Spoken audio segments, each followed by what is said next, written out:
আলহামদুলিল্লাহ, শুভ সকাল।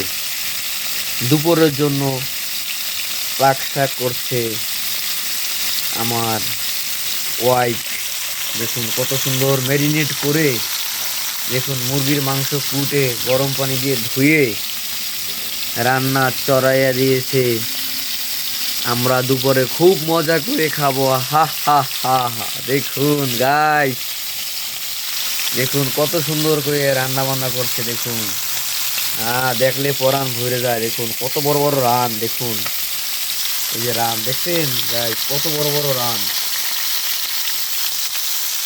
2.5 কেজি মুরগি পাক করে আমরা একবারে খেয়ে নেব, মজা করে তৃপ্তি করে 3 বেলা। দেখুন কে কে মজা করে সুস্বাদু রান্না এভাবে করে খেয়ে থাকেন।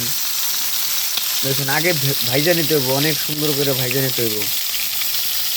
মুরগিটা কুইটা গরম পানি দিয়ে ধুইয়া ম্যারিনেট করে হলুদ মরিচ দিয়া লবণ দিয়া সুন্দর করে এভাবে ভাইজা নিতে হইব। বুঝছেন? ভাইজা পরে ভুনা ভুনা করলে সেই রকম স্বাদ, সেরকম মজা। দেখুন, লাইক কমেন্ট শেয়ার সাবস্ক্রাইব করুন প্লিজ, বেশি বেশি আমাকে সাপোর্ট করুন। দেখুন কত বড় পাও।